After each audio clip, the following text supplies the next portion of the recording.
أشهد أن لا إله إلا الله।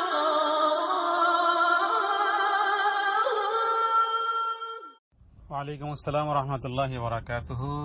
জামাল মাহমুদ ভাই সৌদি আরব থেকে প্রশ্ন করেছেন যে বিবাহের মধ্যে যে কবুল বলা হয়, ছেলেপক্ষ ছেলেও কবুল বলে, মেয়েও কবুল বলে সকলের সামনে।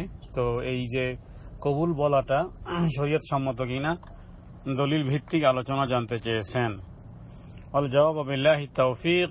বিয়ের মাসাইল বা আহকামুন নিকাহের মধ্যে নারী পুরুষের ইজাব বা কবুল মানে প্রস্তাব দেওয়া আর গ্রহণ করা, এটা বিবাহের একটি মূল নীতি, একটি বিবাহের খুঁটি, বিবাহের রোকন। এটা ব্যতীত বিবাহ শুদ্ধ হবে না।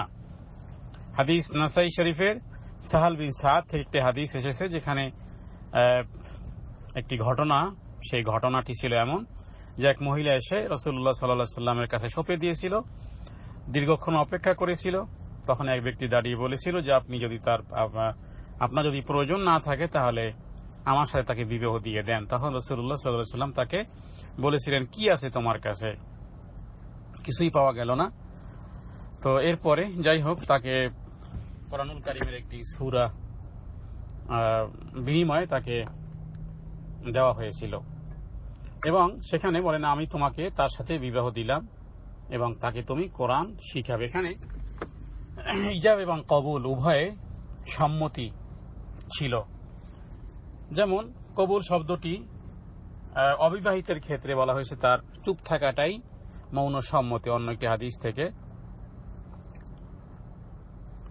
আর যদি বিবাহিতা হয়ে থাকে, তালাক প্রাপ্ত হয়ে থাকে, তাহলে স্পষ্ট বলা উচিত।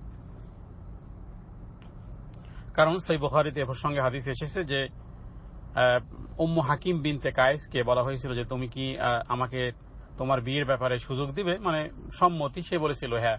তারা বললেন যে আমি তোমাকে বিবাহ করলাম। তো এই কথাগুলো তারা তাদের ভাষাতে বলেছেন, মানে সম্মতি। এখানে কবুল বলতে হুবহু কবুল বলতে হবে কথাই নয়, বরং সম্মতি, হ্যাঁ গ্রহণ করলাম। কবুল না বলে যদি বলেন আমি গ্রহণ করলাম, আমি মেনে নিলাম, হ্যাঁ আমি রাজি থাকলাম, আমি খুশি থাকলাম, আমি এই বিবাহ গ্রহণ করলাম, এক কথা যাই বলেন না কেন, এটাই হলো প্রস্তাব দেওয়া এবং প্রস্তাব গ্রহণ করা। এটাই মূলত সংক্ষিপ্তভাবে আমাদের দেশে কবুল শব্দে উল্লেখ করা হয়।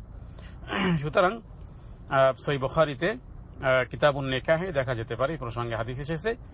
আতা রাহিমাহুল্লাহ তিনি বলেন যে পুরুষের উচিত সাক্ষীদের সামনে কথা বলা, যে আমি তোমাকে বিবাহ করলাম, লিয়াশহাদ আন্নী ক্বাদ নাকাহতুকা, এ কথা বলা যে আমি তোকে বিবাহ করলাম, যেন উপস্থিত সাক্ষী দেয়, যেন সামনেই কথা বলা যে আমি বিবাহ করলাম। তো এই জন্য পুরুষের কবুলটি সকলের সামনে বলা হয়।